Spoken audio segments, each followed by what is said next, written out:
I'd like to bring us back to order, please. Ladies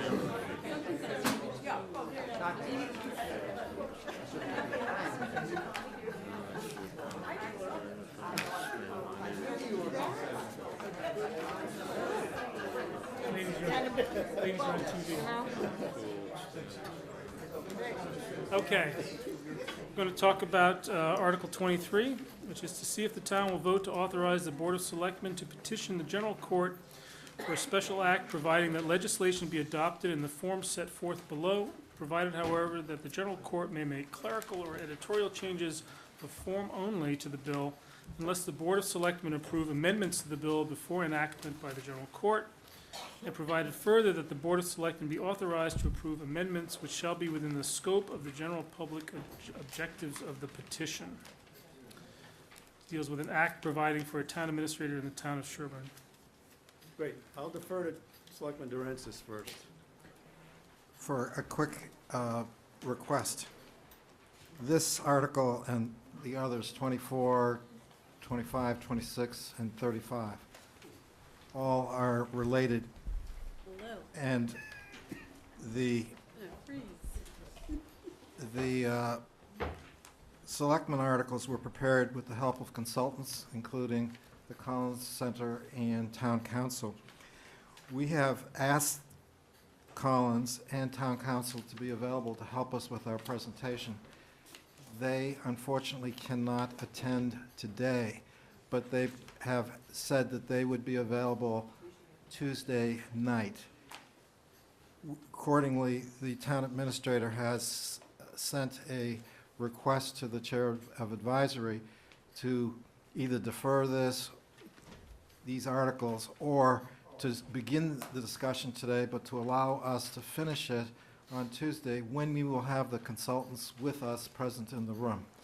And so I renew the request made by the town administrator that we be afforded the opportunity to have the consultants here on Tuesday night.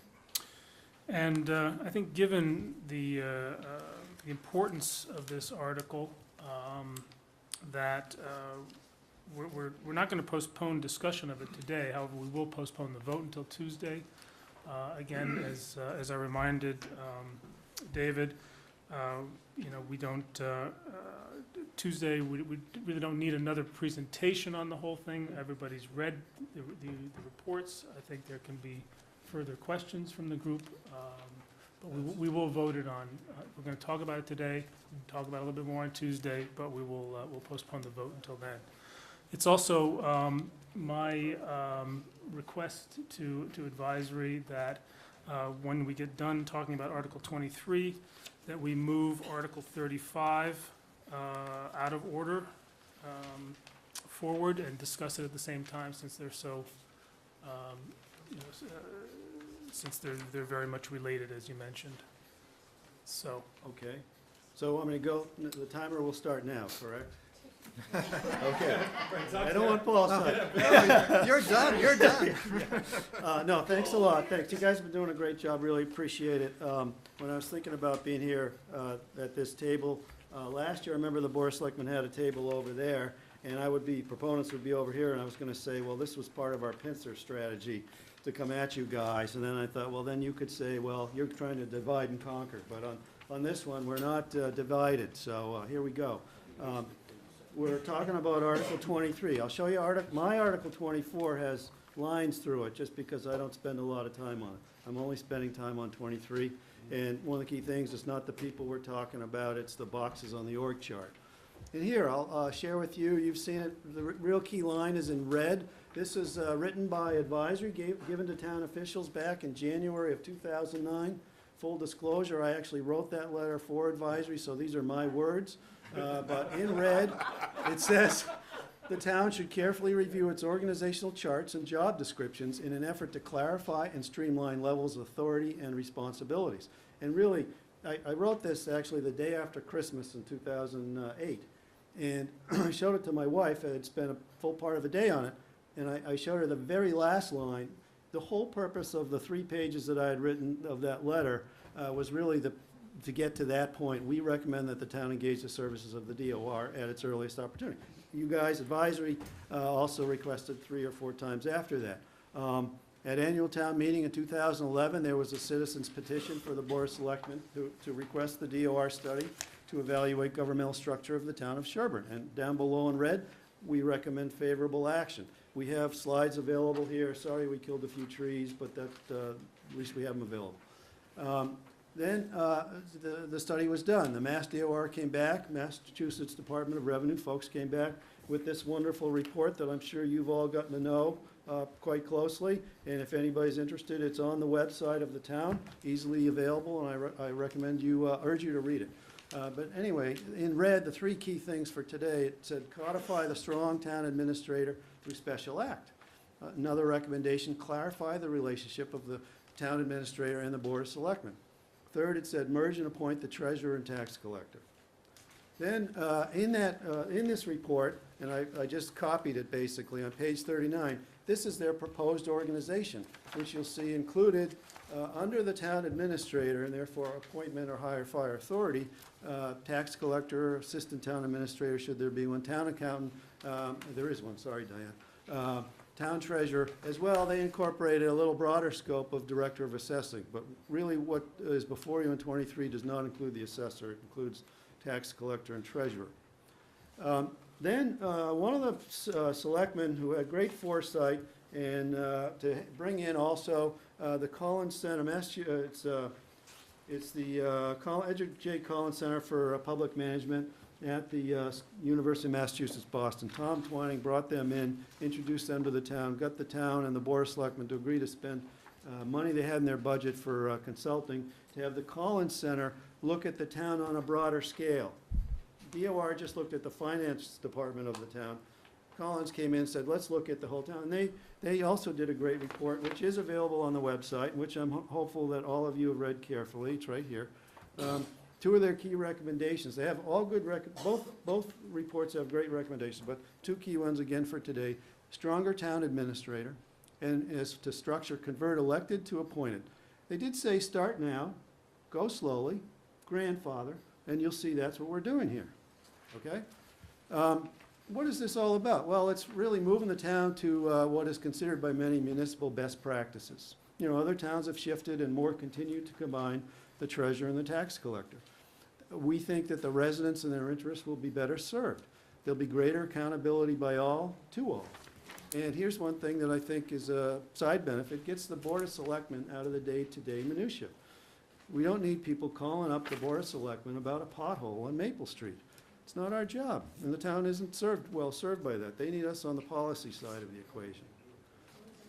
Also helps clarify chain of command fundamentals, as I refer to it. And, you know, I put the three key words of chain of command are responsibility, authority, and accountability. What I've discovered as a selectman, you heard me say the other night, we're responsible for an awful lot of things that we have no authority over, and we have no one accountable to us for. And it goes against my professional experience to have to sign off on something that I had no control over. And it's not that I'm a control freak, and I'm running out of time, but key is ownership, and it's a priority in the Board of Selectmen's operating procedures adopted March 2012. Benefits, we have plenty of operating and financial efficiencies. There's cost savings that can be realized. We reduce the number of professionally paid personnel doing substantially clerical work, streamlines all those things listed there, helps improve service to taxpayers. 80 cents of every tax dollar spent on personnel, so we need to be sure that we eliminate our HR exposures. This change will do that. And it helps the town avoid what's called, some people take objection to, but the risk of some knucklehead getting in that really doesn't have the capabilities that we're fortunate to have in the folks resident in those positions now. And we could be stuck with somebody who's not accountable for their time, not capable of doing the job, getting paid to do whatever. Article 23, Section 2, basically transitions the treasurer and tax collector from elected employees to appointed employees. It allows the incumbents to serve out their terms into May of 2016. It's consistent with the DOR recommendation on page 12, as well as Collins on page 13. Article 23, Section 3, simply put, creates a strong TA through the special act. Again, DOR and Collins, page references cited. It centralizes human resources functions. It enhances fiscal powers. It centralizes management of town property, assures uniform professional contracts and procurement, and gets the BOS out of the day-to-day minutia. I have 2 slides, I think it's 2, that give more details of what each of the paragraphs in the second part or section 3 of Article 23. I won't go into those, but they're there for reference. And I find them helpful just to give me a summary of what's in that, because you sometimes read it a few times. So here I am, Sherborn, 375 years in the making, same as it ever was. How about taking it into the 21st century? Again, I remind you, it's not the people we're talking about, it's the boxes on the org chart. Thank you. Thank you.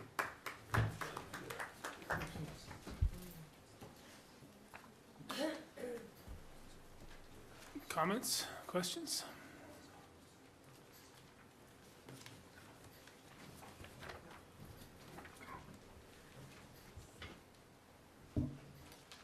I know I'm supposed to only have 2 minutes, but it's very hard when you have 1 minute for town treasurer and tax collector and 1 minute for town administrator. But I'm just going to talk to you at this point with the general and appointing authority and as it relates to the Board of Library Trustees. In Section 3A1, it says that an exception is except for employees of the Board of Library Trustees. They're not really our employees. They're paid by the town of Sherborn. We do appoint them, but they're town of Sherborn employees. They're not really our employees. So I just want to make sure that language gets cleaned up as it relates to the Board of Library Trustees. We don't issue a check. Doesn't say Board of Library Trustees on it. That's why town council's going to be here on Tuesday to take Okay. care of the technical issues. Okay, and the other technical issue on that as it relates to the library is that the library does want to have control of its building, but believe it or not, what happens is that with respect to the library, we do have town building person who comes and does some functions at the library, and we want that person to still do that. He's the person who takes away our garbage and does those types of things, and there's an exception for that.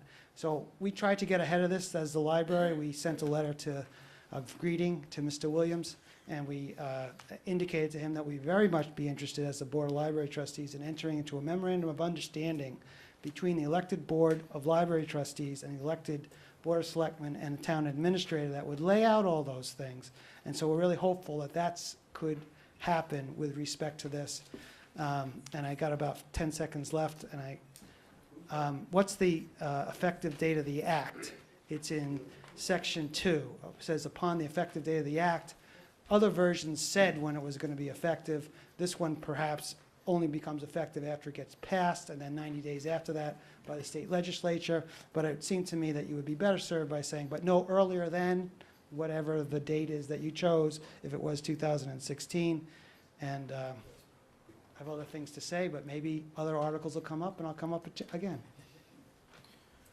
Again, if I could, the technical issues and the language issues, these are wonderful suggestions, but that's why we're bringing town council on Tuesday, and if Jim could be there on Tuesday, or send an email with these things, town council will take care of it.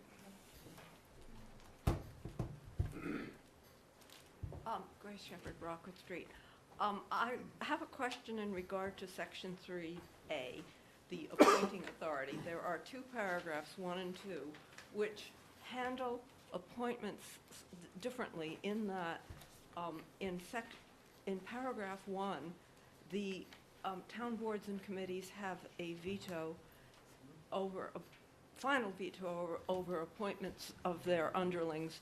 And in section 3A2, the town departments, while making recommendations, do not have that veto power. I'm not sure exactly why those are handled differently and what the substantive reasons are for handling them differently, and I would appreciate some explanation.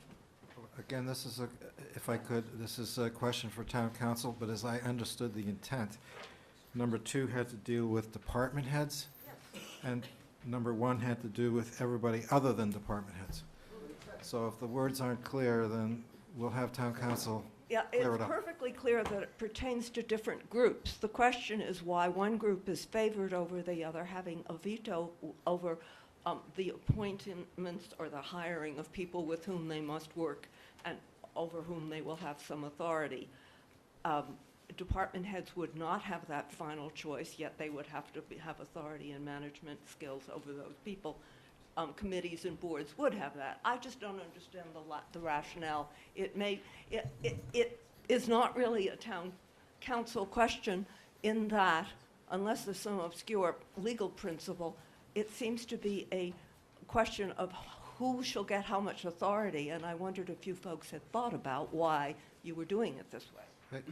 If I could, to the extent that we were exempting a lot of boards and committees and whatnot, we got into a discussion of wanting to get buy-in. So where there are, like the library trustees, we exempted the library trustees, but we want them to buy into everything. So and we want every board and committee in town, whether they're exempted or not, to buy into this. So when we were having a meeting, there were boards and committees that wanted to see things play out a little bit. So we try to give them this option of not being included or having a veto, with the hope and expectation that as time went on, as our superstar town administrator, because we have made a great effort to bring someone in here who knows human relations functions. As he proves himself, these boards and committees will actually defer to him and move away from what their power is towards deferring to him in practice. So in order to get the buy-in from everybody, and so people didn't feel threatened, that jobs would be threatened and all of that, we created this veto power for those other boards and committees. But we didn't feel we needed it for ourselves, and that power should come from away from the Board of Selectmen and should go to the town administrator. There were also, I think, some technical reasons regarding where some people's funding sources were and to whom they were accountable in terms of trustees and such. So I think that that's also a good answer for town council to come up with, because again, in Jim's case, we were talking about library trustees, where the authority come from for paying and hiring and firing comes from pre-existing funds that have nothing to do with our allocations and are therefore legally different. So I think some of the answer to the question is, we need to ask town council, are there, other circumstances like that that we're paying attention to here, so that we don't make naive assumptions about what we can and can't do legally. So I think that's a good answer for But town council as well. I would just also add, if I could, it's simply, to me, we have personnel working for independently elected committees or boards that are typically appointed and committees appointed by the Board of Selectmen who have some influence over the personnel under them, even though they are still part of his realm. But otherwise, you have departments, they're his departments. They're his people. He's responsible for those departments, and he needs the authority over those departments.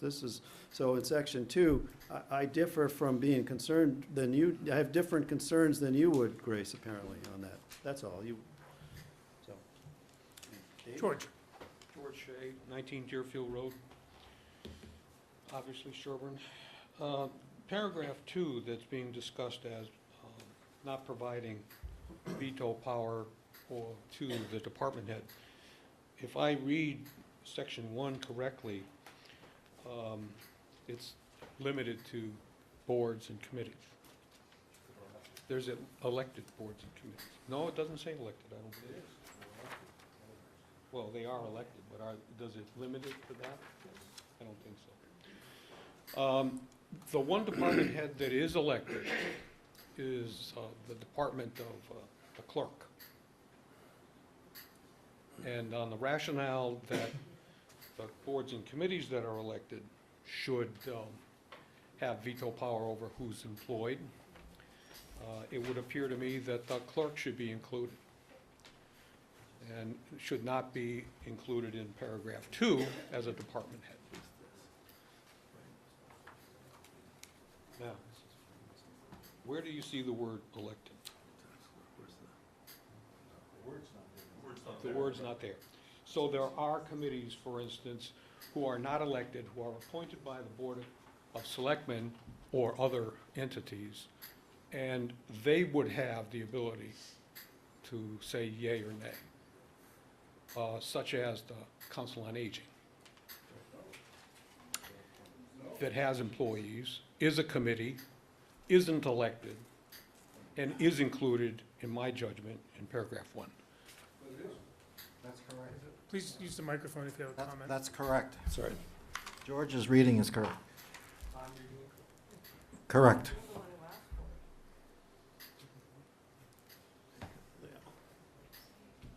Hello, Leo Kavanaugh, Whitney Drive, Recreation Commissioner, and as of this morning, acting town ruffian, I guess.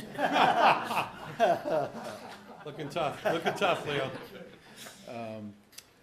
From the Recreation Commission standpoint, when we look at the article, and it talks about the scope and powers of the town administrator on things such as leasing of facilities, maintenance of facilities, use of facilities. There are a number of boards that were exempt, cemetery, library, Conservation Commission. Recreation is noticeably absent from those lists. So from an elected committee standpoint who runs the recreation programs from youth to adults and the facilities, it seems that we have basically been eliminated, and all that power and authority now will rest with the town administrator, and that's a concern of the elected official, the elected board on the Recreation Commission. Thank you.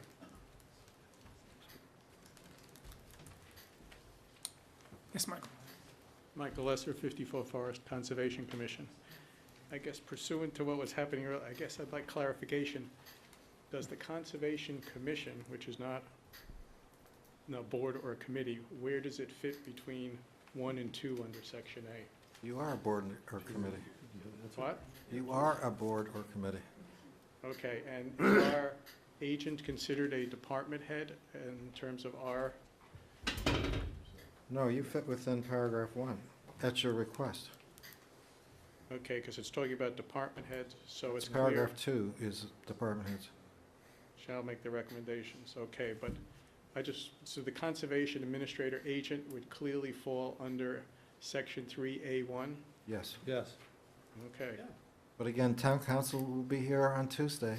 well, I probably cannot be, but I'll send it in. We'll have her write something for you. Okay, I just wanted to be clear that that's where it falls. We originally had the word conservation agent in 3A1, Yes, and at our last meeting, it was Peter that brought up the point, why is one employee of one committee specifically named in 3A1? just to make me happy.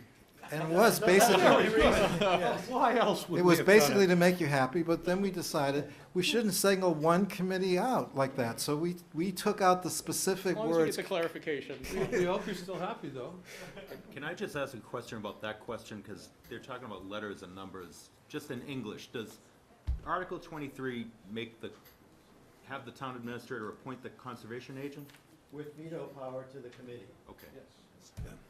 In other words, we have hired a town administrator who's got an experience and expertise in human relations. This now has become, the subject of human relations has become a very highly regulated subject. We have federal laws, we have state laws. If you ask the wrong question, the town becomes liable in the application process. If you treat employees in ways that violate these laws, there are all kinds of penalties. We need to have specialists dealing with the hiring and firing function. So that's why we want to empower a guy who's got a background in human relations to do all of this technical and grunt work. We're leaving the policy parts with the policy boards, but we can professionalize this operation so that we can protect the taxpayers. That's what we want to do.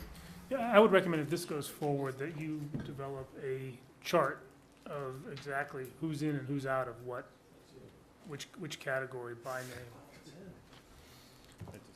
David? I just wanted to add that this is, No, no, no, no, no. No, please, please. Roll that out. In these two paragraphs, that's pretty much a typical division where there are larger, there are departments and that are usually more important to a town, and nothing slighting an administrative department. But these are typically where a larger board, like a board of trustees, contracts directly with a chief librarian, or a planning board wants to hire the planning board director and enter into a specific contract. So sometimes it's guided by the employment contract, sometimes it's just guided by the overall effect that that department has on the whole town compared to maybe an administrative function. Nancy? Okay, I ask for your indulgence a little bit because Pete had a prior commitment, long-term commitment, and is not able to be here, so I do have a statement, but I'd like to make a couple of comments afterwards, and I'm going to read it because I know Eric's got a quick finger there. So, I urge you to vote no action on all 4 articles, dressed in sheep's clothing, but that ultimately transfer more power to the authority to the Board of Selectmen. If we lived in a perfect world, perhaps consolidating control of the kingdom into one head of state would make sense, but we do not, and we have witnessed some really bad behavior in recent years, only to have been compounded were it not for the independence created by the distribution of power through elected officials. We hear about select recommendations from the reports, but we do not hear that the DOR came in person and told the Board of Selectmen that these are only recommendations and that we know our community best. We hear little about the most important recommendation from both reports. Get your own house in order first, get a strong TA, and build confidence that you can let him do his job. Mr. Williams is a really good beginning. Can we keep him? Proponents claim big savings are waiting, but would be hard put to do an apples-to-apples analysis from town to town that would prove that, especially when you're only looking at 2% of the budget to begin with. Then there are the trade-offs that cannot be quantified. They also say everyone else is doing it.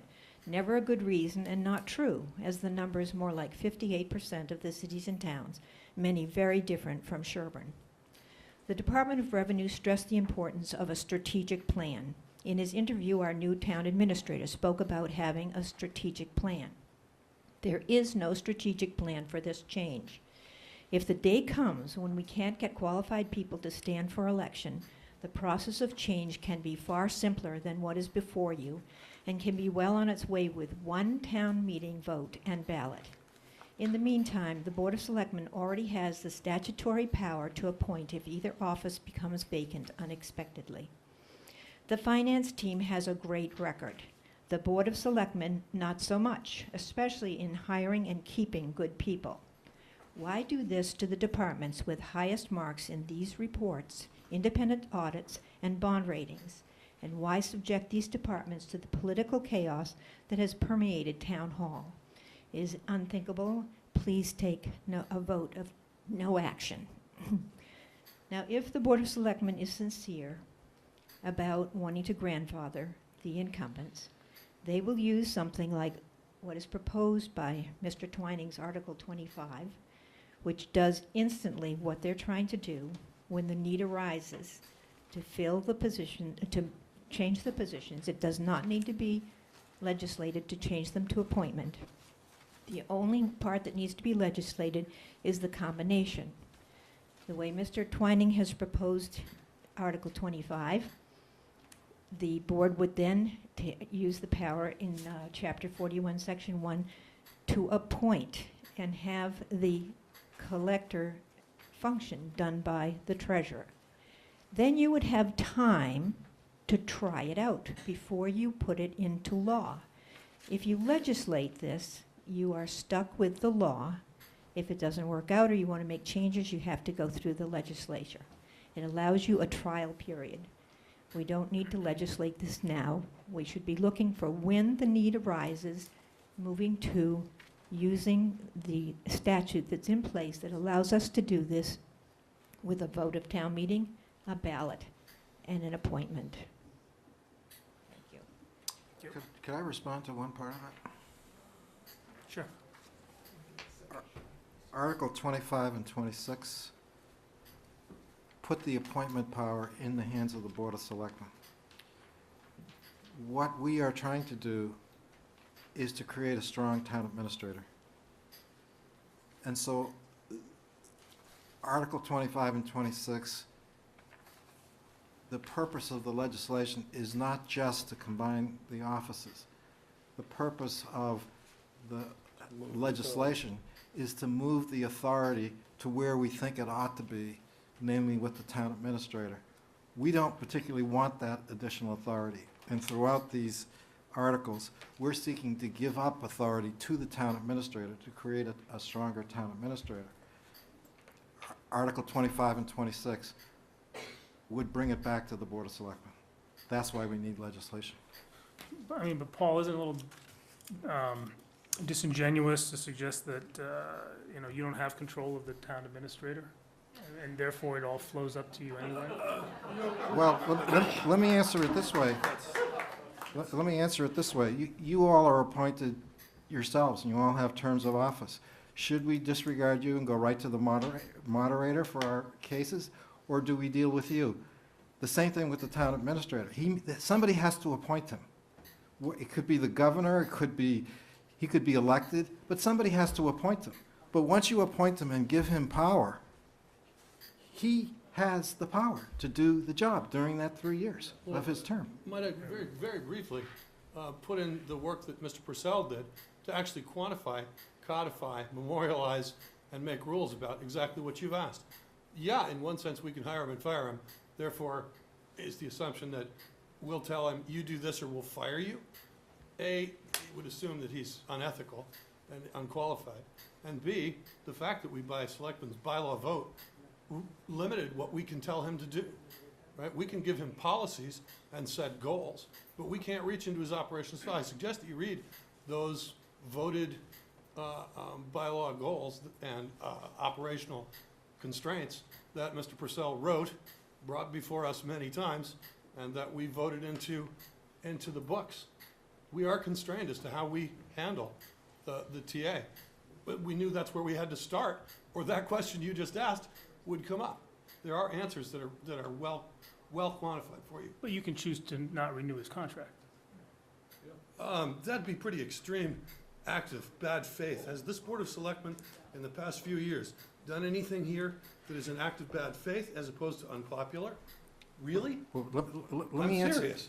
Let me answer the I asked question that about seriously. not renewing a term. That's not The President of the United States has 4 years. At the end of his term, offensive question. we, the people, cannot renew his contract. But does that mean he does nothing for 4 years? Similarly, you all have terms. Does that mean you do nothing because you're afraid maybe you'll get appointed, maybe you won't get reappointed? The point is that People of conscience. all of us who volunteer for the town have a term of office. We do what we can during that period of time. But there has to be an end to that term. And by state law, it's a 3-year Let term. it go. Let it go. Grace? Yes. You know, there are two issues in front of us here. One is the actual merits of transforming our town government, which is probably a good thing for us to concentrate on. The thing that makes me so sad is that the other topic in front of us is a very, very high level of distrust, particularly of the board. And that's an unfortunate history. I hope we can get sort of, I'm not saying make it go away, but just ignore it. Let's concentrate on the validity of these. I would love to see some of these changes happen. I'm troubled by what I consider lack of clarity. It's not that well digested, but let's see if we can improve it. One of the things that troubles me about this is Section 3A3, which is the town administrator shall be the chief administrative officer. And at the bottom, the last sentence, notwithstanding their election by the voters, elected town officials and elected boards and committees shall be, and it says, subject to the call of the Board of Selectmen and the town administrator at all reasonable times for consultation, conference, and discussion, etc.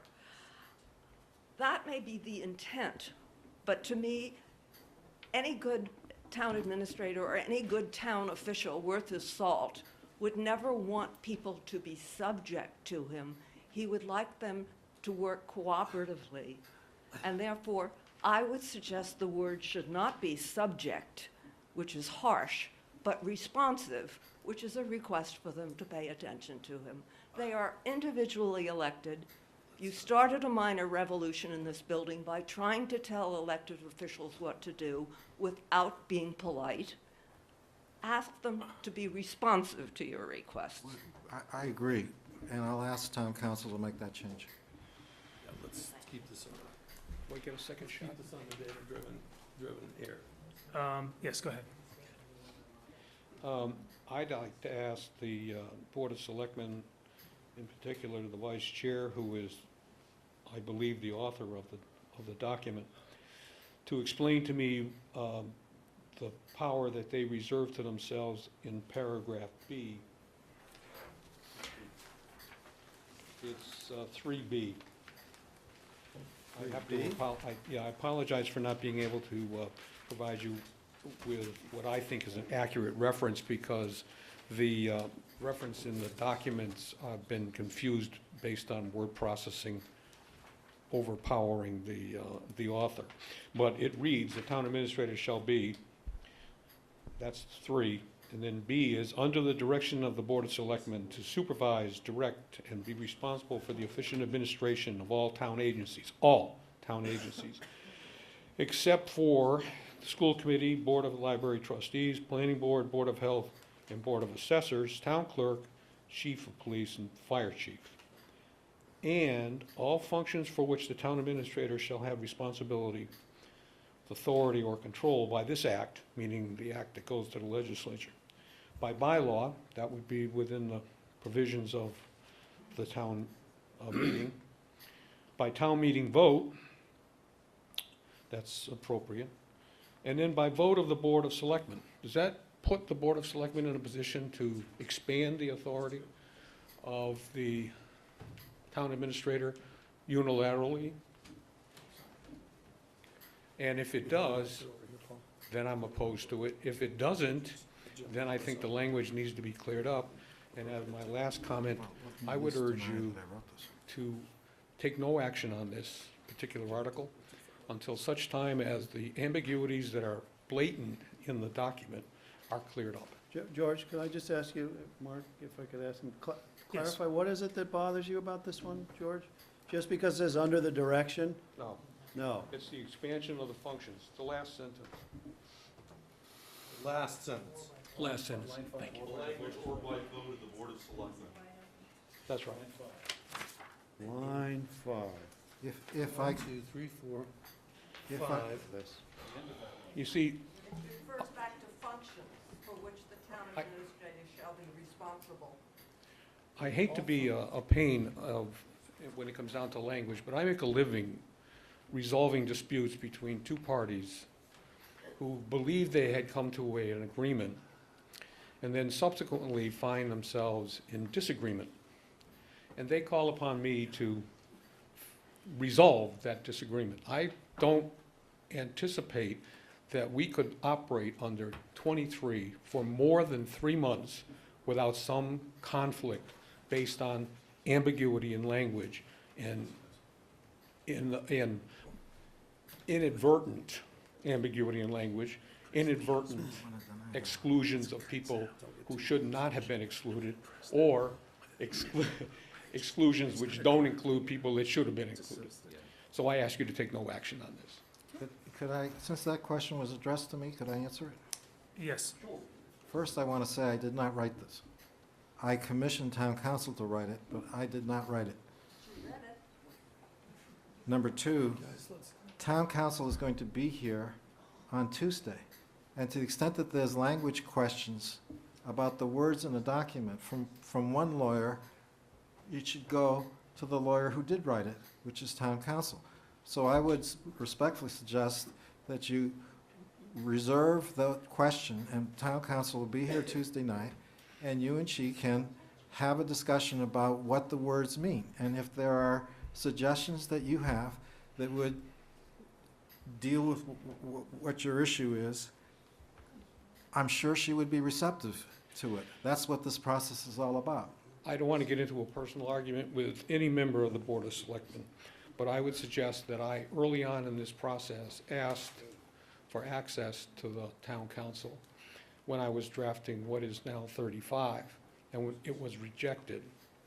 I asked for admission or attempt to get access to town council on 23 or 24 and was denied. So I'm prepared to meet with the town council, but I want you to understand, town council is their council. Town council is going to draft language which implements their intent. I don't mind that.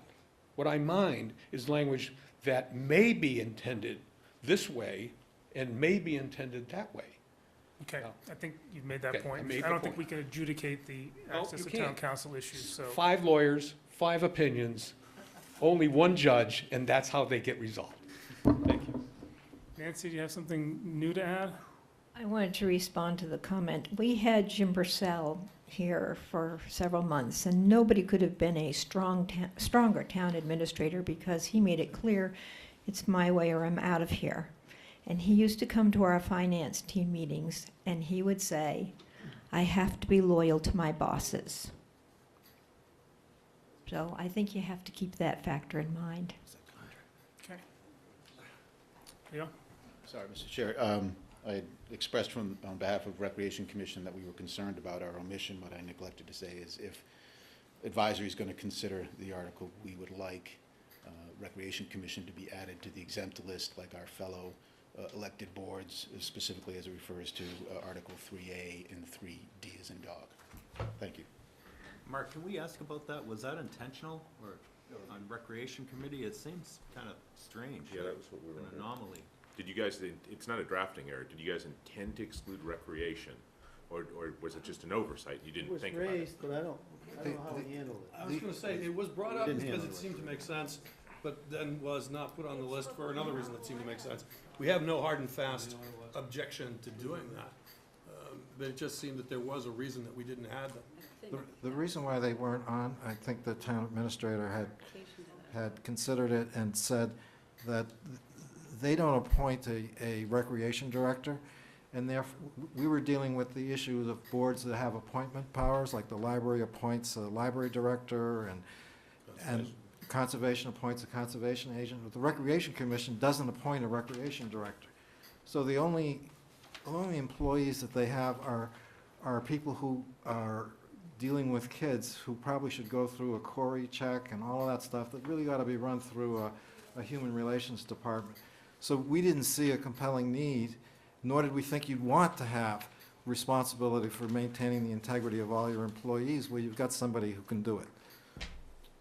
And for that reason, they weren't included on the exempt list. It seemed like, protecting the kids, making sure they go through a human relations rigorous process made It's not sense. that- Leo, what are the things that recreation does that you'd like to keep control of, that you think is beneficial, that you thought, as drafted, you might lose? Well, on 3D, the use, maintenance, and rental, and please keep in mind that when any group, be it a youth a sports team or an adult sports team, uses our facilities, they pay for that right.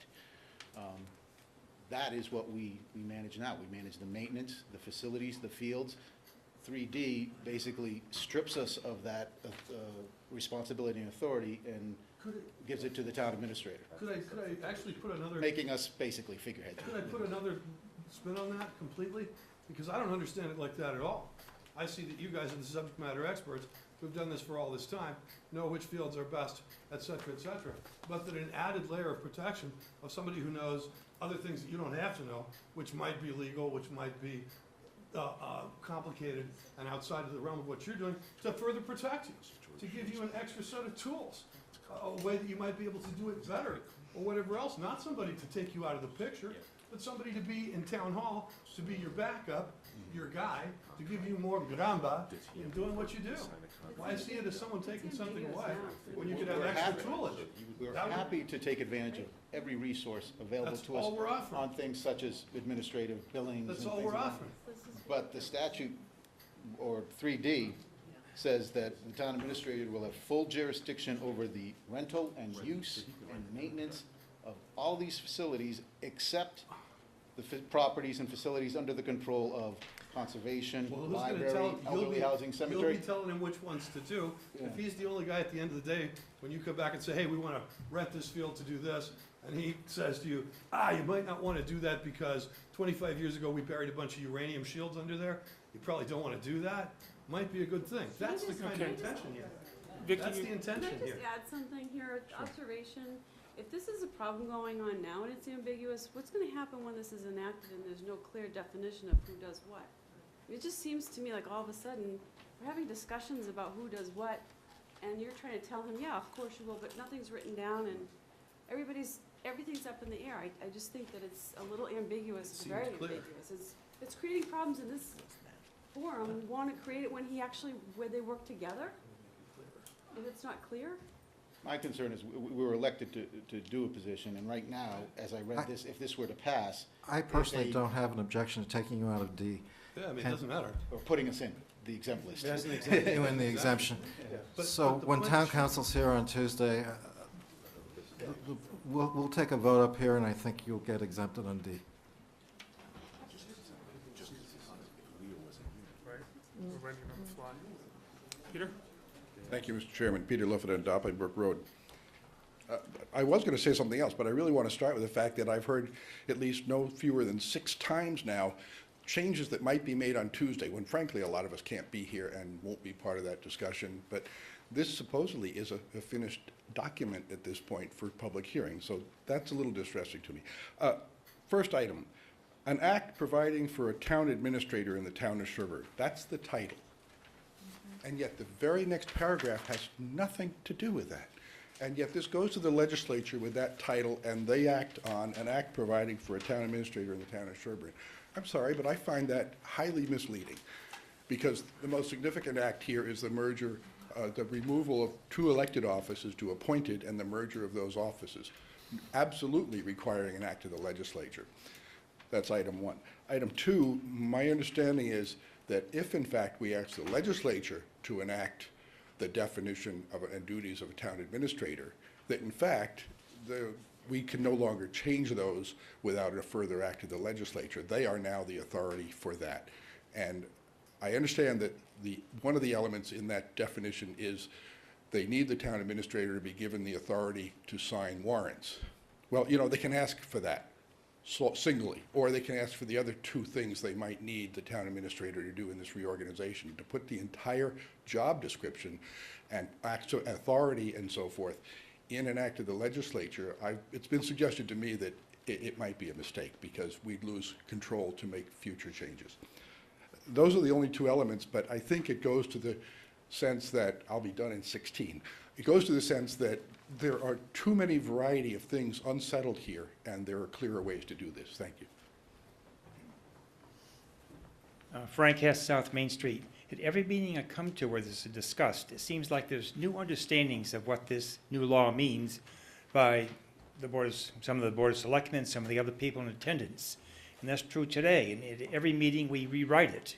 We talked about rewriting words today. We're talking about rewriting words next Tuesday. It doesn't seem like it's ready to go to the legislature and have it something that we then have to live by. Thank you.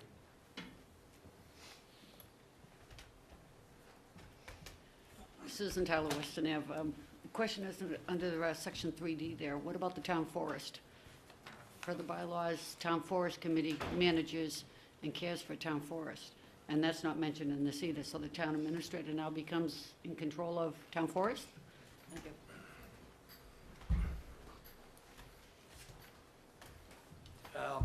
Tom Armston, Hollis Street. I'd like to focus on the forest and not the trees so much. As I see this initiative, we're trying to do 2 things. One is to expand the power of the town administrator.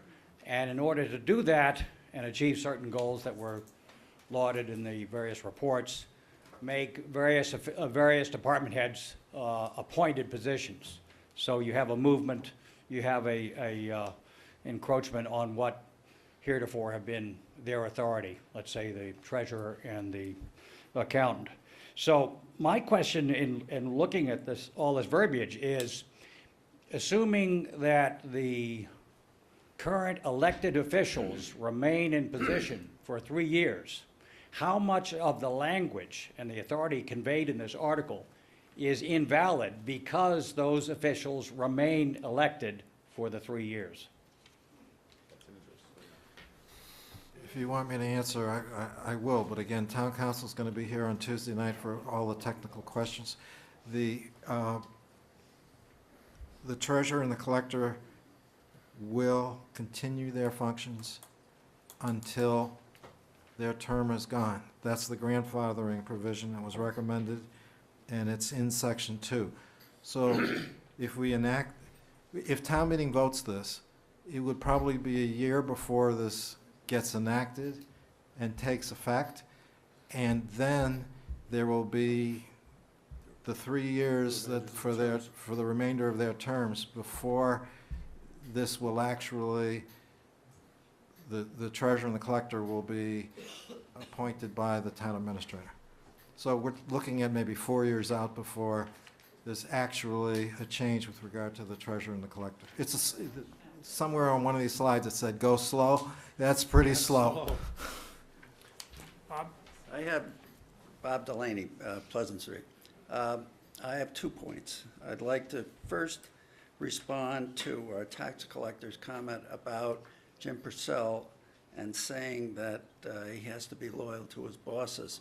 I'm not saying that he didn't say it, but I find it very difficult to understand why he would say it, because he was specifically recommended to the Board of Selectmen to be a temporary town administrator that would not be a candidate for the permanent job and would have no loyalty, no bias to do anything except what was right, and to write it into a recommendation. And it's a puzzle. I'm flabbergasted that he would say something like that, and it doesn't make any sense to me.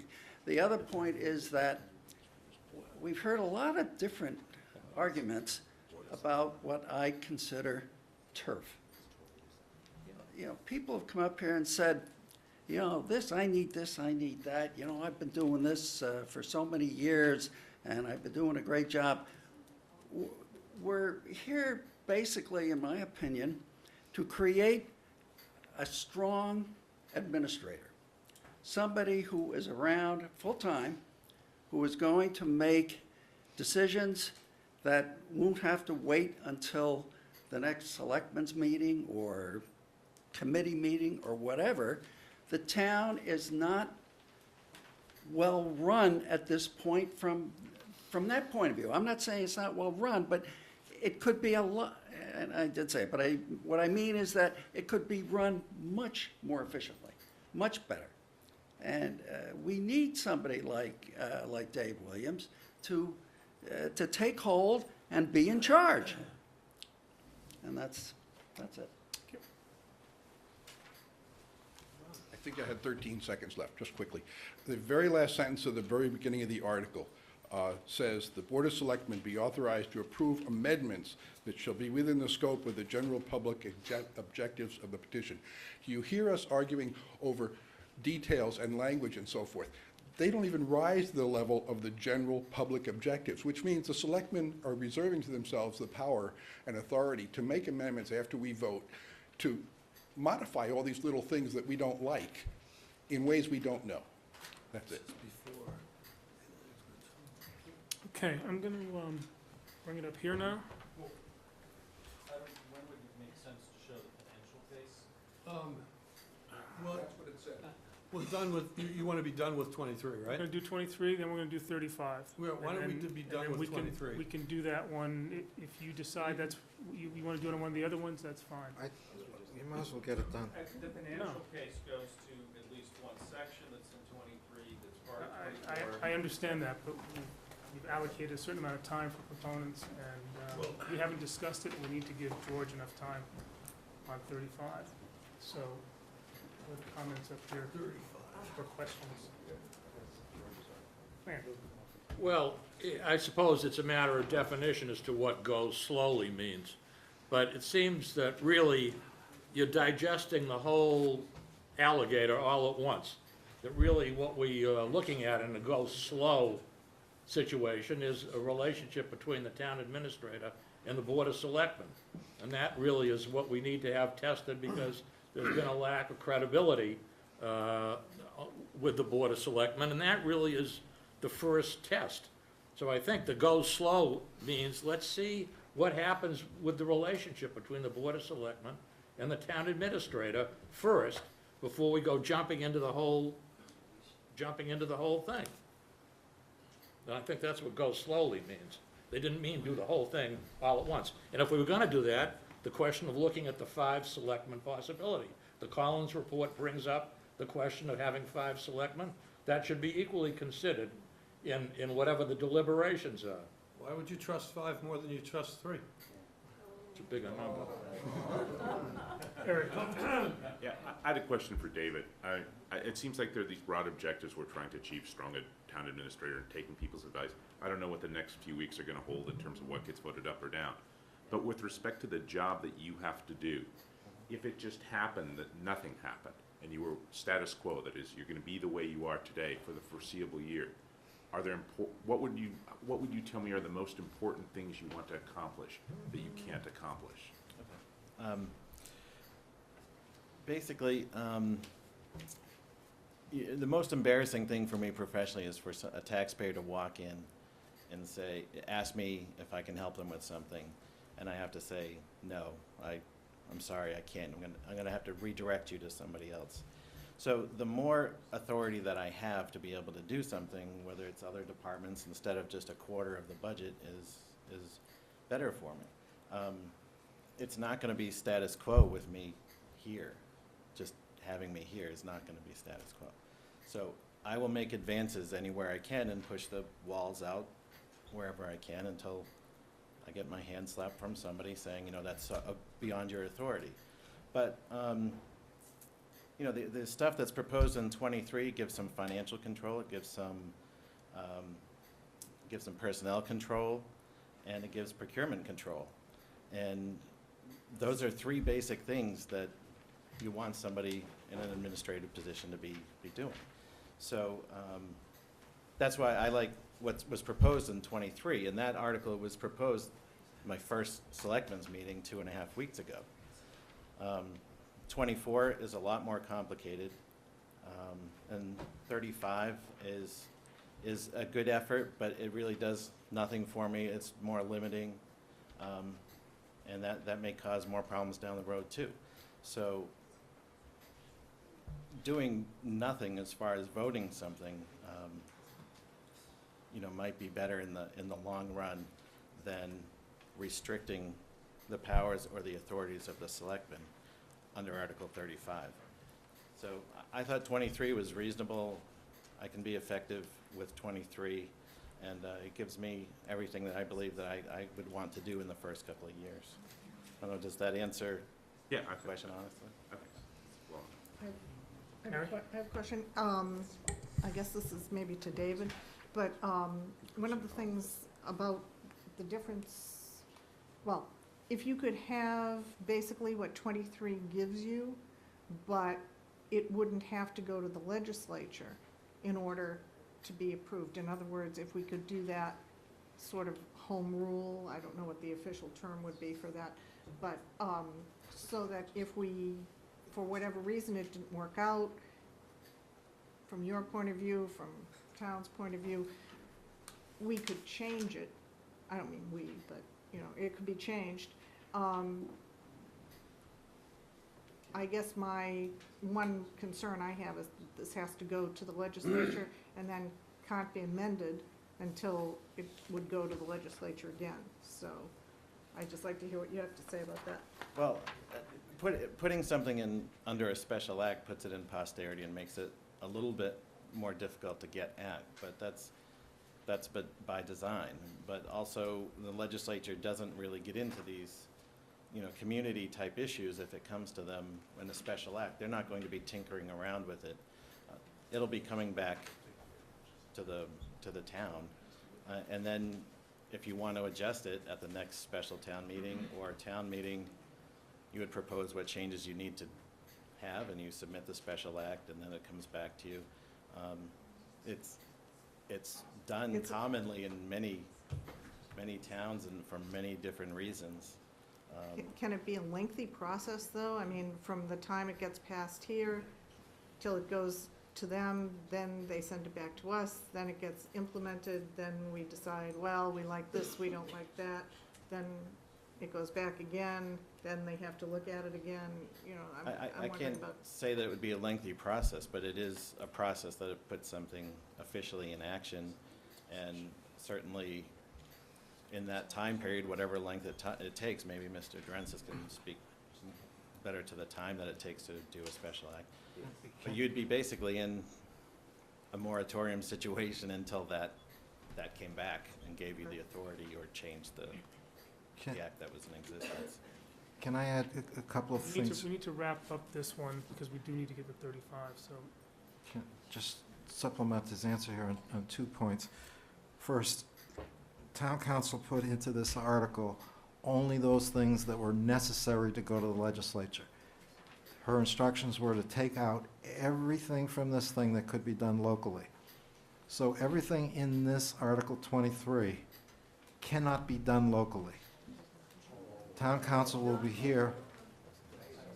Town council will be here Tuesday night, and she'll tell you that herself. But everything in Article 23, unless it is done by home rule, cannot be done locally. I guess I'll stop with that. I just want to Quickly, quickly please. say something. I would suggest as an alternative to this kind of conversation, that you actually look at 23 paragraph by paragraph and vote paragraph by paragraph. There are whole sections of 23 that I actually think people would find acceptable and not that controversial once they read them through quickly and thought about it. So it's by taking it all that it starts to get impossible. Okay. I'm going to, with the board's permission, ask us to pull 35 forward at this point. Mark, can I just say one thing, please? That is totally untrue. The appointment, moving from elected to appointed, has a separate statute that can be used without going to the legislature. And I'm sure there are other things. Thank you. Not by the town administrator. Okay. So, So Mark, excuse me, what's our process here? So we've heard input on this article. right, We really haven't discussed it amongst ourselves. Are you proposing to, here, what, 35, I guess? George's, I guess it's George's. And then our discussion will be Tuesday? well, we'll get as far as we can on it today, and then we'll pick it up again on Tuesday. And you're bringing 35 forward only because it's the same subject matter? That's right. But so's 20, there's another big one in here, was it 24? 24. Are we gonna discuss Although that my one too? understanding is if 23 passes, 24 gets withdrawn. Yeah, 24 is So it seemed to me that superfluous in the this face is a of good time to 23. talk about 35. It's 25, it's 25 and 26 that bear on part of this, right? That was and they're shorter there. You're right? Yeah. And that's where I think Mr. Lee had some. So I just request that in the 2 minutes, because I think it makes more sense to combine this with your discussion of 23, of what financial reasons there are to pursue this, so that you can understand the cost of going slow or not. I appreciate that, but we're going to have another opportunity on 24, 25, and 26 to have that, for that presentation. Sure. Either way, just. So, Article 35, to amend Chapter 3, Section 6 of the town's general bylaws by striking the entire Section 6.2 and inserting the following in place thereof. And there's a long job description that follows. Do I have to give you my microphone? I don't care. Nobody's gonna listen anyway. to the response that the town administrator gave to Eric just for a second. His contract and his opinion of Article 35 were put into play. Can't hear you. His contract and his opinion of Article 35 was put into play last evening. And fortunately for me, I received a copy of both his memo to the Board of Selectmen and the Board of Selectmen's interpretation of his memo. And in light of that, I provided all of the members of the advisory committee with a copy of his contract and a copy of the, quote, appendix that went with that contract. I believe that the answer to your question is found in his contract. And the answer is found both in the contract and in the attachment. There's no appendix to this. Now, with having that been said, I would suggest that he isn't operating with no power at all if nothing passes. And he wouldn't be operating without any power at all if Article 35 passes. Article 35 is intended to confine his power to those things which are currently under the Board of Selectmen. That's CM&D, that's the police department, that's the fire department. That's just about every organization that spends, any department that spends money, or a significant part of that percentage that you talked about this morning. It's about 6% of the budget. 20% of the budget, I'm sorry. It's about 20% of the budget. So of that 20% of the budget, the total town budget, you're talking of the majority of those funds being spent by the Board of Selectmen or some department under the Board of Selectmen. So he's got significant power to effectuate change. The review that I did and provided to the board, to the advisory committee, I believe I'll just run through it for a second or two. It takes the job description contained in the proposed warrant. It does not alter the town's existing governance structure, so it doesn't have to go to the town, it doesn't have to go to the state legislature. It's flexible enough so that if the voters decide they want to put a treasurer and a collector in one place and have them, that person appointed, the town administrator would automatically get control because it would come under the appointment authority of the Board of Selectmen. It's consistent with the advertisement that was used to recruit him, and it's consistent with the appendix that's attached to his contract. It's consistent with the contract between the current TA and the town. That was the one that was in the previous, was previously in that position. It recognizes the board as a board as responsible for what the town administrator does, and it provides an opportunity to evaluate the feasibility of placing additional municipal operations under the jurisdiction of the Board of Selectmen and the TA. There are substantial parts of 23 that I can agree with. Some of those articles are, some of those provisions rather, were at my suggestion. I'm not opposed to 23 as contrasted with Article 35. What I'm opposed to is the lack of clarity that I think 35 has that 23 does not. I don't believe the town administrator, I don't believe that under the guise of creating a job description for an employee of this town, that we should reconstruct the entire town to accommodate what we think is a favorable opportunity to create a town administrator that has some strength. But what I really oppose with 23, and what I think 35 does accomplish, is 35 is clear enough so that the town voters will understand what 35 is attempting to do. I don't think that they have any ability to understand 23. It's got too many ambiguities, it's got too many slipped-in little phrases that I suggest might be appropriate, but I want the voter, when that person votes, to understand what that person's voting for.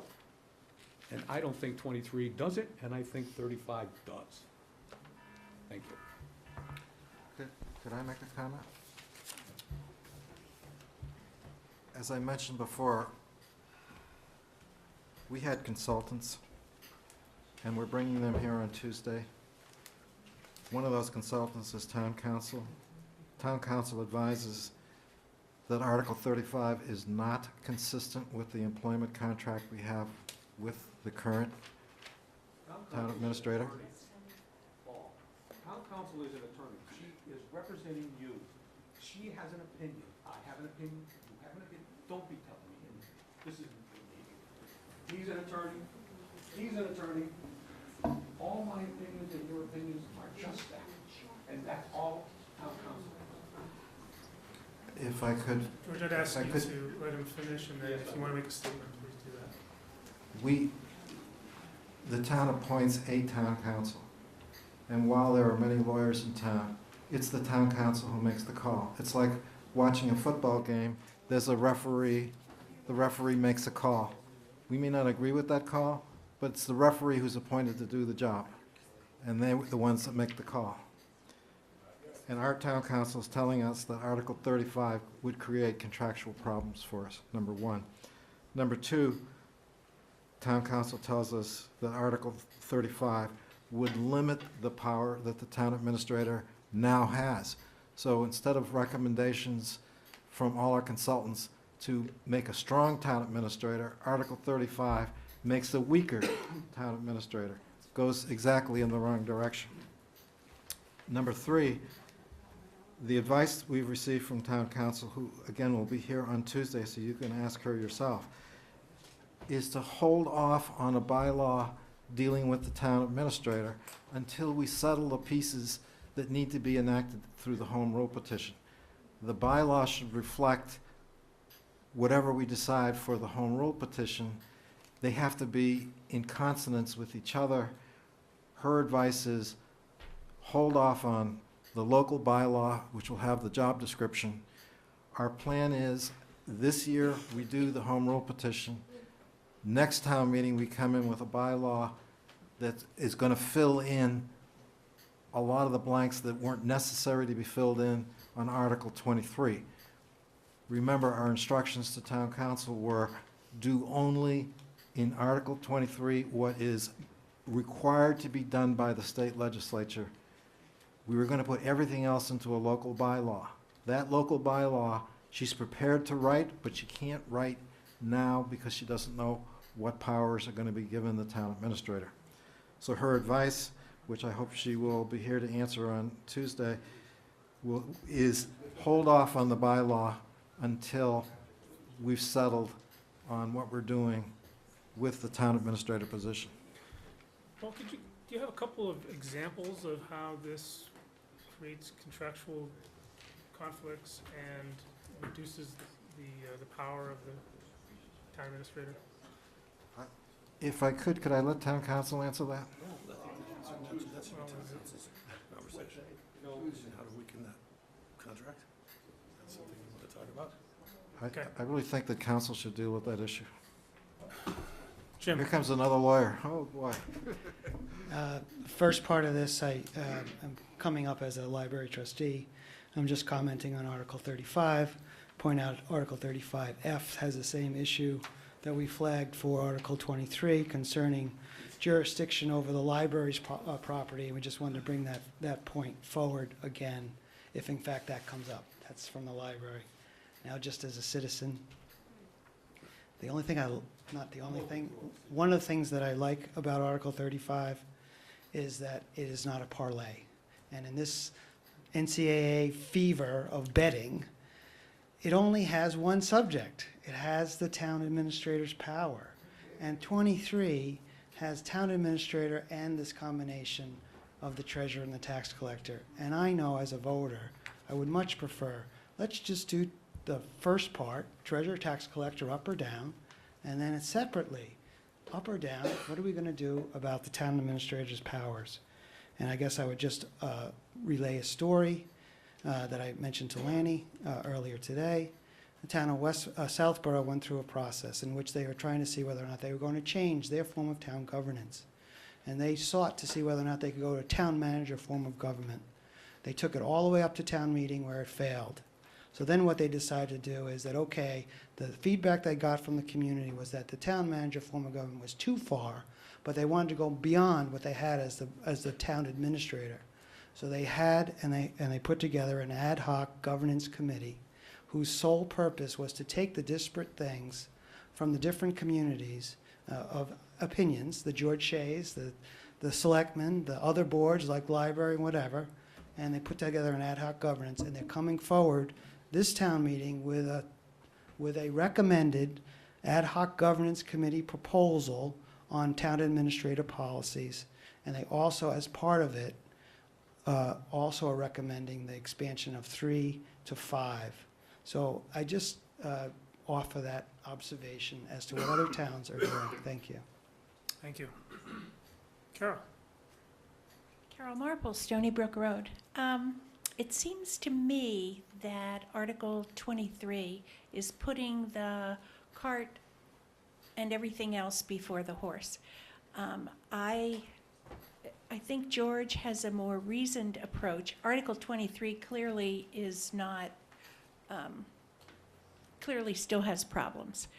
And I think it attempts to do too many things under one, under the, as somebody said, under the guise of the town administrator's job. I think we need to look at these things separately, proceed very carefully. And if we keep throwing the Collins report and the DOR report as the reason to do these things, then we need to be also considering the other things that they recommended, which were equally important.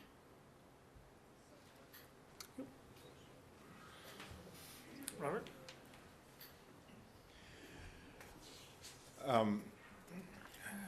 I hadn't read either Article 23 or 35 before I walked in here. Article 23 leaves me confused. I'm not sure what all I would be voting for. There have been obviously a lot of questions asked about it. When I read Article 35, I know what it says. It's pretty clear. And so my recommendation would be to take no action on 23. 35 seems reasonable to me. Okay. I'm going to, I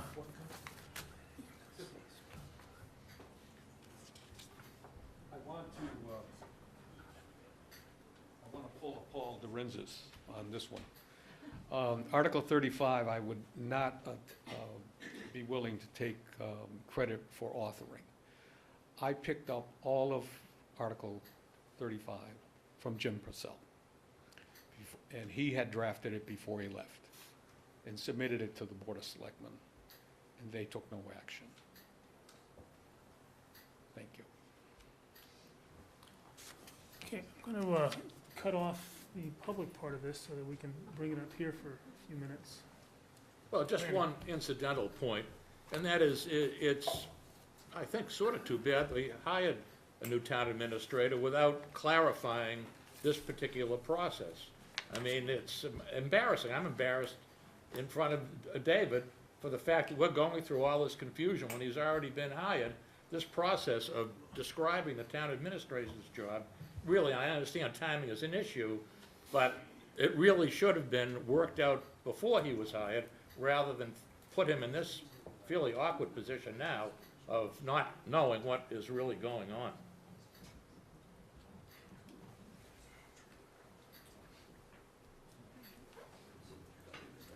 I don't feel as badly for David Wilson, because he earlier mentioned that even if pretty much all of these proposals are voted down, he would still be able to perform effectively using essentially powers of persuasion and the inherent nature of his job. That's my paraphrase, but I think that's what you said. So I don't feel bad, because I think he can do his job. And I think in a town such as Sherborn, to be perfectly honest, I think the ability to function without formal authority under bylaws or regulations, but just skill at your job and ability to deal with people get you a lot further. So I think if he is the superstar you say he is, I am quite confident he will do really well in town. We will all appreciate him, and my experience is if someone knows what they're doing, folks tend to go to that person because they know what they're doing. So I don't feel so sad.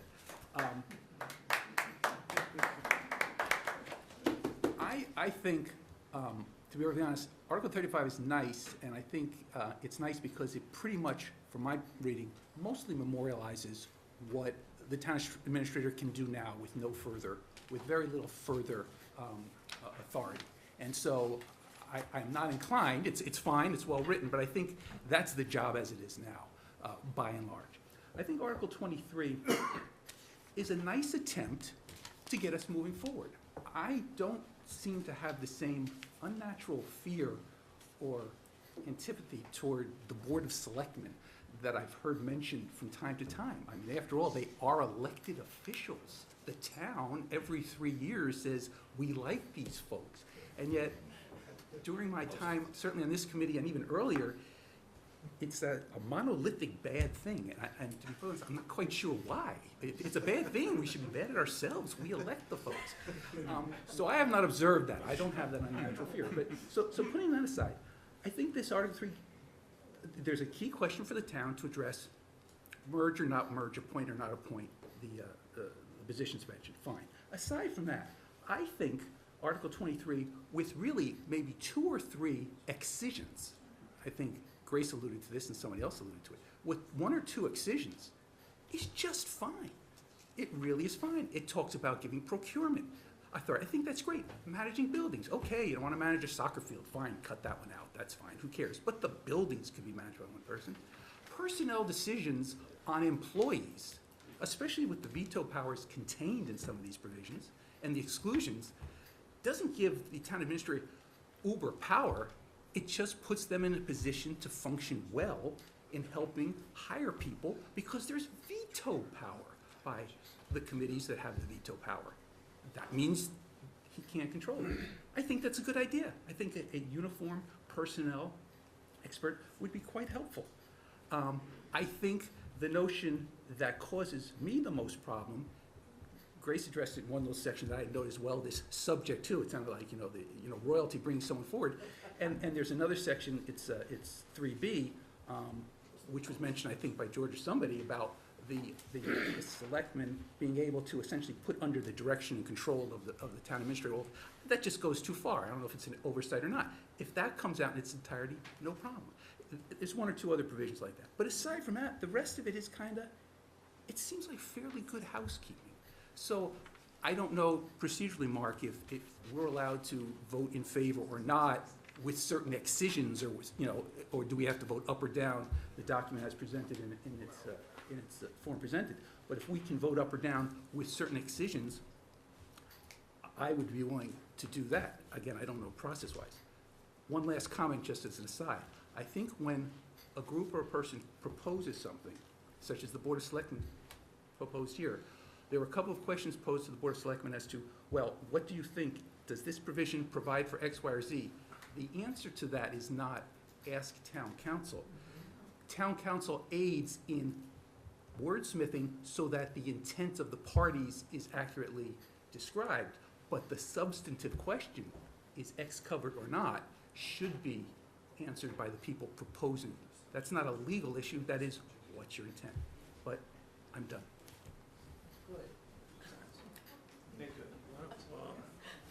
I think in answer to your question about are we going to vote this up or down or try and rewrite it, we're going to vote it up or down based as it is today. If they want to introduce amendments on a town meeting, And then town to meeting, if they change it, wanted to, town could meeting do whatever they want. can vote it. So And I that would makes say sense. if you feel comfortable enough that it's close enough, you Yeah, I can get you. vote for it. You know, if you feel like I'm not, you know, then you would go against it. We're still up here, actually, if you don't, sorry. That makes sense, Mark. That makes sense.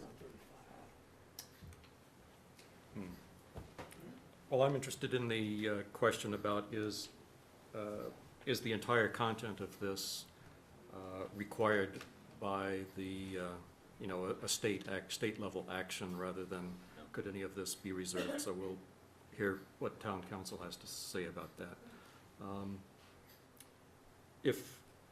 If that's not quite right, then what I observe is that this actually seems to be a bundle of about 3 different things. There's the treasurer-collector section. There's a couple of things that do seem obviously necessary to resolve at the state level in terms of powers for the TA. And the rest of it seems to be, you know, describing the lines on the org chart and other responsibilities and so forth. And that's what sounded to me like it would be, you know, an ordinary bylaw kind of change. But we'll find out about that actual detail. But as such, as it is this bundle of at least 2 and possibly 3 things, I mean, I share the concern several people have offered about, well, you know, this will be a state law, not a bylaw, and so we've already recognized any number of small changes that sound like they'd be good to make and non-controversial. If we find out more, though, after this becomes a state law, then, you know, it just seems like it'd be more convenient to have as much as possible remaining in our purview here.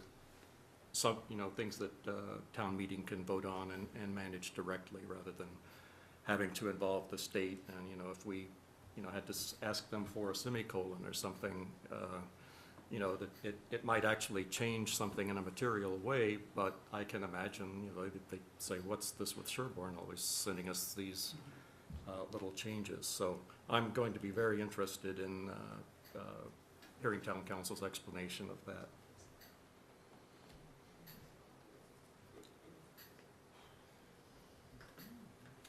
Okay.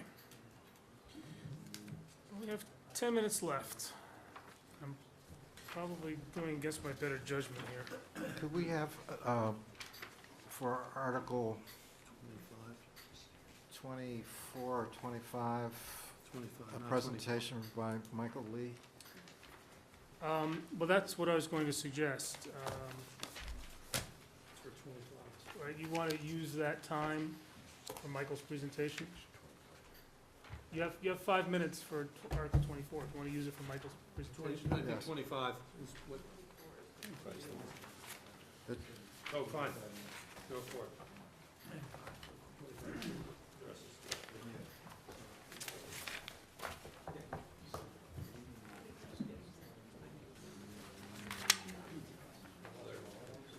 No, that's their article, as far as I'm concerned. If they want to do something, they can do.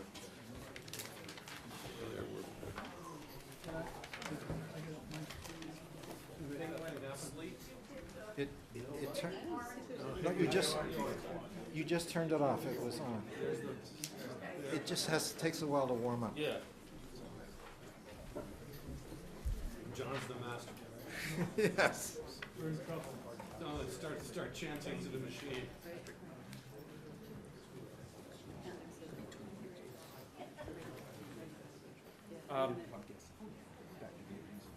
So this is just, speaks generically to the benefits of merging the treasurer and tax collector positions and compares how this is done in other towns. So it touches upon 23, 25, you know, pick a number. So one of the big complaints or criticisms I've heard about both the DOR and the Collins Institute studies is that they didn't put down a financial case for some of these changes. So we went back to the DOR and they suggested we look at Carlisle, Manchester, Cohasset, and Wayland. A few other towns that were larger than us I dropped out of the sample set. I went and pulled town reports, annual reports to get budget data. I also added a few towns that are adjacent to us or similar to our population size in the Boston metropolitan area and a couple others elsewhere in the state. If you look strictly at the Treasury and the tax collection functions, we have a significant cost differential given our current way of structuring the two departments and staffing them compared to pretty much every other town in the data set. So what costs us $55 per resident, they're able to do from between $27 and $32 in Boylston, Carlisle, Rentham, and Bolton, all towns of our comparable size in the Boston metropolitan area. And there's a few towns even smaller than us or around our size that are further out of the state that can do it for less. So if you look at, in all of these towns except Boxborough, appoint a treasurer and tax collector as a single position. But Boxborough elects the tax collector, but then runs the departments in a way that can still find, cost efficiencies. So using these benchmarks, I think Sherborn could save very comfortably between $75,000 to $100,000 a year. So from that standpoint, I think it does talk to the cost of going slow versus the cost of moving forward on these issues. And if you kind of measure this against the time we spend about buying new storage tanks at the recycling facility or buying used, I think it's always reasonable to say what's the order of magnitude of savings. One person, when I was working on this analysis in draft mode, said, well, maybe work is assigned differently in these other towns. So just to confirm that that was not the case at hand for Sherborn, I expanded the budgetary analysis to include accounting, assessors, and the clerk's departments. Those are pretty much, I think you're covering almost all the departments that have transactions, stuff that go into computers, touch cash, and result in something that shows up on our annual report. And here too, we have all but one town, which I've added to the set, West Newbury. They're able to manage these functions more efficiently. And so if you looked at a larger financial reorganization for the town, you could expand your savings target, I think, between $175,000 to $210,000. Just to go a little bit deeper, through Frank Jenkins with a contact at the Newbury Town Administrator's Office, we went ahead and put together a staffing survey. How do they organize their cohesive tax collector treasury functions? We have 5 positions in these two departments, ranging from an 8-hour a week assistant treasurer to 27 hours a week for the assistant tax collector, and some seasonal work. So in total, we have 117 hours on average per week that we pay for to support these functions. In Newbury, they have 70 hours per week. And what's interesting, Newbury is a larger town, and they issue tax bills 4 times per year, not twice. So they actually have a much greater transactional volume. So they use 40% fewer hours to process 250% more tax bills, and then both groups process payroll, complete cash reconciliations, track certain types of benefits usage, and manage the town debt function. What's interesting is Newbury probably achieved some of these savings through a better use of technology, which was referenced in both the DOR and the Collins reports. So while the DOR and the Collins report said certain fiduciary activities with our financial staff are handled well, there is a litany of very specific things around payroll, technology, and others, how they could be more efficient. And I think it's a dishonest, to not address some of the very specific recommendations in their reports. So again, $75,000 to $100,000 I think is a reasonable estimate on the cost of going slow, and I think a compelling case to move forward. Thank you.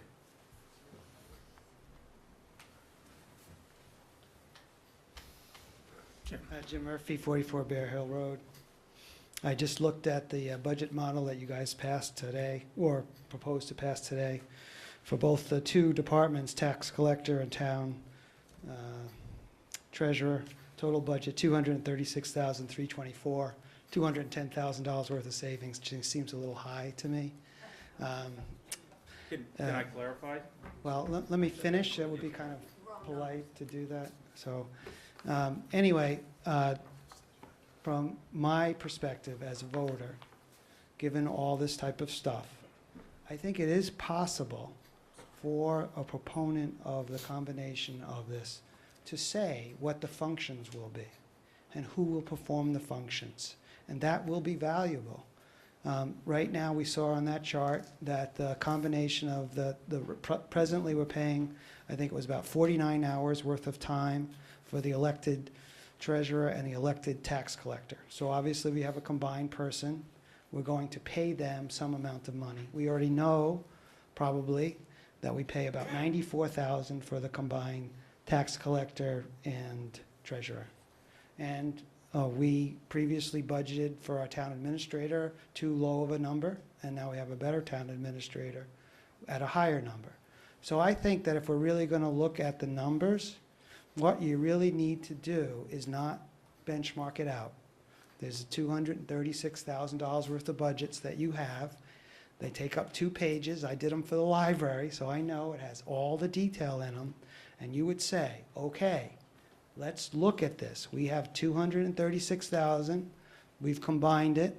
Are we going to have 1 person in tax collector, 2 administrative people, et cetera? This is how much we're going to spend on expenses on computer programs. This is how much we really see.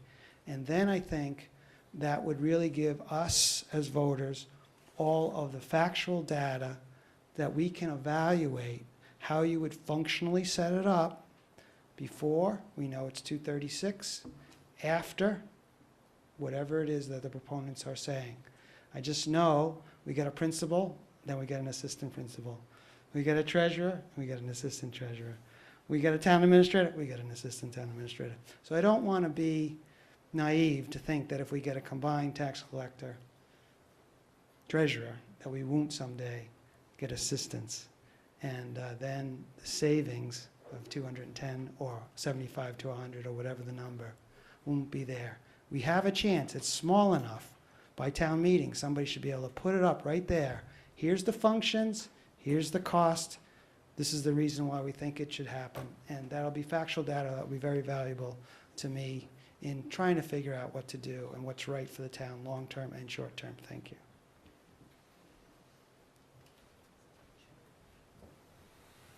I think that this report is rather sad. For one thing, doing a cost per resident is a very tricky thing, because if you have a $100 bill and you divide it by 10 people, it's going to cost each of the 10 people a little more than if you divide it by 50 people. But what we don't have here is what each of these collectors and treasurers' offices cost to operate and what's involved in those costs. And I happen, just by coincidence, because I just learned about this in the 11th hour, by coincidence, I had approached the Boxborough tax collector a couple of years ago because she was talking about her budget and it was so low. I said, how do you do this? Let me see, maybe I can find some savings for Sherborn. And as I went through her budget, I realized she doesn't budget everything that I have to budget. And I know in some towns, the selectmen do all the postage. In her case, she doesn't budget for her deputy, and she doesn't have to budget for tax title. And she doesn't budget any of her help. Her help comes out of a common pool. So her budget looks really low, but she's actually expending more than what shows in her budget to make the job get done. And I'm not familiar with the structure of each of these other towns, but I suspect that you'll find that unless you sit down and you go through each town and what they have in their budget for those particular things, you're going to find a big distortion in the numbers that are put up here right now. Okay. Just to be specific, where I saw that there was not an apples-to-apples comparisons, I took that sample out. For Boxborough, I did not see a common processing pool like I saw in Avon, or I think it was in West Newbury. So we could throw Boxborough out easily, but we have towns smaller like Princeton, and we have towns that are basically our same size, or only slightly larger, like Carlisle and Bolton and Wenham. So, you know, if it was just one data point, I would say, yeah, be careful. But this is kind of an overwhelming town after town after town even Dover spends less on this function than we do, by about $50,000. Okay, we're going to continue this conversation at 7 o'clock Tuesday evening. I think we said we're going to stop at 5. We'll be back here on Tuesday. I'm not going to adjourn it.